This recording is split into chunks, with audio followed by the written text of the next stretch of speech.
Welcome to Continuously Inspired. It's Dervion Shakur. Hope everybody is well today. Today we got a special guest on the show. This is an individual who I heard about through a mutual friend by the name of Tavi. He was telling me about this young cat. He was telling me that this dude was putting Anaheim on the map. He said, dude, this dude could really rap. You got to hear his music. That's how Tav is. If it's somebody that Tav want me to hear, he'll continue to reiterate that person's name. And he kept bringing this dude up, and then I started to hear his music and realized that this guy was the real deal. Man, this guy's been working, and I'm happy to have this dude on the show. So without any further ado, I want to go ahead and introduce y'all to Freddy Jones. How you doing, bro? Blessed, man. Blessed. How about yourself? I can't complain, man. That's I can't great. complain. Thank you for asking. We haven't seen each other since rap camp, which was a few weeks ago. Mm-hmm. And at rap camp, I seen you putting in work, as along with other artists that was there. What was that experience like for you, bro? I mean, for lack of better words, I'd say it was more out of body than anything. Just personally, I feel like I'm at my best when I'm doing what I love, which is being in the studio. Right. And to be in that environment along with people that not only do the same thing as me, but I actually do admire and listen to on a consistent basis, just really made me feel like I was on heaven on earth for the most part, Mm-hmm. Great vibes all the way through, great music being produced the whole weekend. So it was an amazing experience, especially to me. That's dope. That's dope. While working with all those artists and their creative element. Mm-hmm. What is something that you took in from that situation, or just from that experience? I feel like as an artist, I really do get subconscious with, how I do present myself in front of other artists. So to be able to see, granted, despite the fact that a good majority of them were personal friends of mine, the fact that I wouldn't be the only one that, would stutter or would have to take multiple takes in regards to just recording, A lot of my recording process in general is pretty similar to other people, just filling out the beat, going through different selections of beats and whatnot, trying different kind of like hooks and cadences and whatnot to make the song go well. So to see a lot more similarities than there are differences, just in regards of how I go about the rap process, despite the fact that each individual has their own type of style, was what kind of really had me like, this is something pretty special, Like, I feel like for the most part, if you do have that love for the art, despite how different you guys could be, there's a lot more similarities than there are differences. So That's dope. Was there any particular artist that you worked with that you really enjoyed working with while being there? Or that you were looking forward to working with, if anything? I looked forward to trying to get in as much as I could with anyone that I could. Yeah. I managed to clock in a lot of stuff with Ani and with Tavi. I, especially just being close with them already as people and stuff, but to actually, be in the booth with them and to go through that whole creative process with them as well. I feel like during that whole camp, I got really a lot closer to Tavi than I already was. The whole second night, we stayed up the whole night together just trying to figure like songs out. For the most part, we clocked in about 2 or 3, so it was pretty special. It was. That's dope. That's dope. Anaheim, California.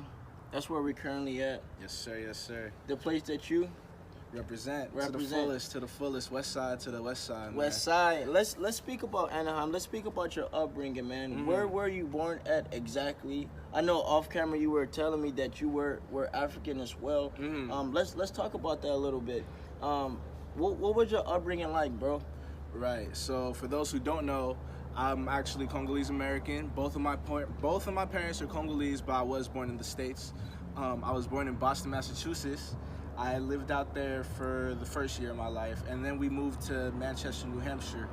We lived there for about 3 years, and then, not all marriages are perfect. Right. My parents, although they did love each other, they had some differences, so they decided to split. My mom decided to come out here to Anaheim, and then my dad decided to stay out there on the East Coast, so I came out here with her for the first, 2 years. I stayed out here till I was about 5.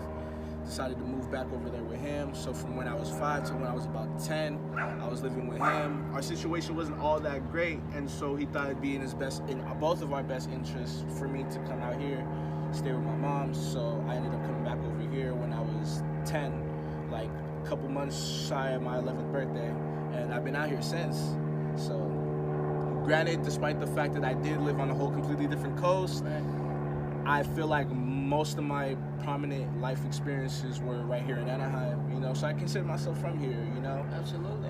I learned, all my closest friends are from here.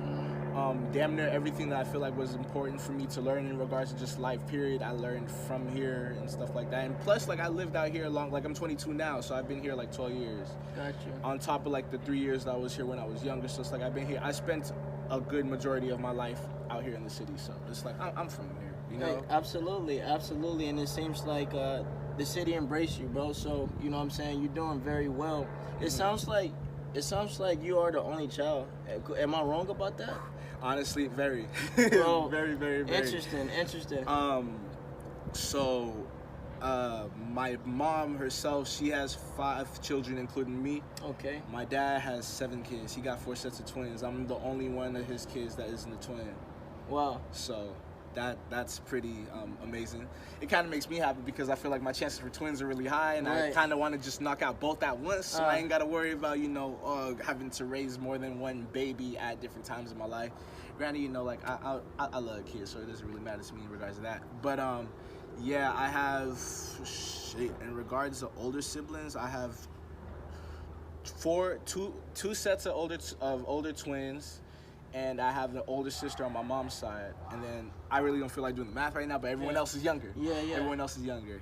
So that's really how it is. I got 12 siblings. Granted, they're all half. I'm the only one of my mom and my dad's kids. So sometimes I consider myself an only child, but if I got brothers and sisters, like, nah, I got brothers and sisters, you know? Right. So, and I embrace them to the fullest, especially the ones that I live with right now. I live with, well, not right now, because I moved out, like, fucking damn near a year ago. Wow, damn near a year ago, actually. Crazy. But, yeah, no, I have 2 little brothers that stay with my moms, and I got a little sister. My big sister, she stay out in Van Nuys, so.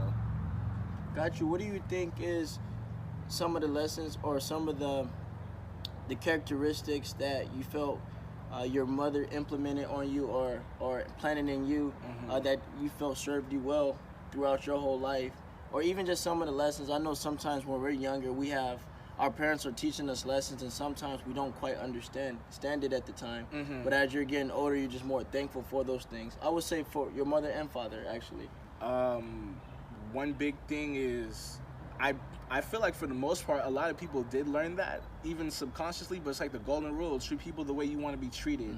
You know, granted, I do have, like, you know, I have aunties and uncles and cousins and stuff like out here, but for the most part, it was really just like me and my dad, or just me and my mom, her husband, and the kids. You know, like, we really had no help to rely on, and we didn't really have, I guess you could say, like, a safety net, because, you know, they came fresh off, I don't want to say fresh off the boat, fresh off the plane, you know, like, straight over here with a dollar and a dream, despite the fact that they do have a musical background and whatnot. But I could say, you know, like, they've built a lot of relationships solely off of, like, or purely with people that they weren't necessarily related to, but it also showed me the power of friends. They showed me that, you know, despite you don't have to be blood to be family. 100%. That was something that was really crucial to my upbringing too, because I would have to stay with people that I necessarily didn't, like, in my heart it felt like, you know, it doesn't feel right, you know, but actions always spoke louder than words, and the fact that they embraced me, they would embrace my family to the fullest extent, you know, and still take care of us despite the fact that we're not even blood, you know. So it goes to show that sometimes, you know, you don't have to be blood to be family. It's really about, you know, that just that genuine love that you have for a person. Also, integrity can take you a long way. You know, just doing the right thing when no one's watching too. My mom was really big on that. She's a very firm Christian believer and stuff like that too. So she really tried to, I don't want to say that I'm not religious now, but it's like she really pounded that into me young, you know, to the point where I would get sick of it and stuff like that. But it's like the followings and, you know, the solid foundation of the whole situation is kind of something that stuck with me, you know? Right. That's dope, man, that you were able to acquire all that with your parents, your mother in particular, man. And that's important to have those relationships that you have with family. I love the fact that you said integrity, man. I think that's one of the things that you know, in this generation people lack. It's just having integrity. They, you know, everyone is always in front of a camera, and we're always doing something in front of a camera. Yeah, for the sake of trying to either get praise or to just get acknowledged. And I mean, to each his own, you know, like to each his own. If that's your thing, like that's your thing. But at the same time, it's like, you know, like I've just, I don't want to say just recently, but like for the past couple of months, I've really been trying to be a spiritual person. So I believe in karma. So I just believe in doing the right thing, period. You know, like, because that energy is going to come back to you in one way or another. 100%. And for the most part, it do. Sometimes in subtle ways or in ways that you feel like you won't notice at the time. But looking back, if you're a good person, good shit's gonna happen to you. Even if you feel like it might not be the best thing for you at the time, you're gonna get taken down the right path, you know, for the most part. So. I agree, man. I agree. Everything that you've said up to this point, I agree with, bro. And just your perspective, I love the fact that you're able to elaborate on how you feel and how you see things, bro. That's definitely something that I can honestly say I struggled with for a long time. Despite the fact that I do music, despite the fact that I rap and stuff like that, like, public speak, like, I'm low-key introverted, like, trying to talk to people and stuff like that, especially, like, to big crowds, even doing shows, or, like, just... something that my mom used to tell me a lot when I was younger is like my brain is too fast for my mouth. You know, I'd have a whole bunch of shit up in here, but like to actually get it out through the mouth would be like a hard process for me and stuff like that. So it took time for me to not necessarily slow my mind down or speed my mouth up, but to really just find that equilibrium to where I can, sometimes you don't have to say too much to say enough, you know what I mean? So I kind of learned to just get my core ideas out and then just let people assess what they want to from that. So that's a sign of a genius, bro. That's a sign of a genius. Yeah, and I ain't just popping my shit. I was poor, ain't have no morals, stop by jacking this shit. Now I'm way out with my cousin where them actresses live. Shit is all fine, took a long time to get it cracking again. I ain't fall off, I just fell back, now I'm back in this bitch. I might fall down 9 but get up 10, cause that's just how it is. Turn they backs on me and laugh, but check the stats, I'm back again. Born to win, I done found my purpose, watch me get it in. Turn they backs but now I'm back again.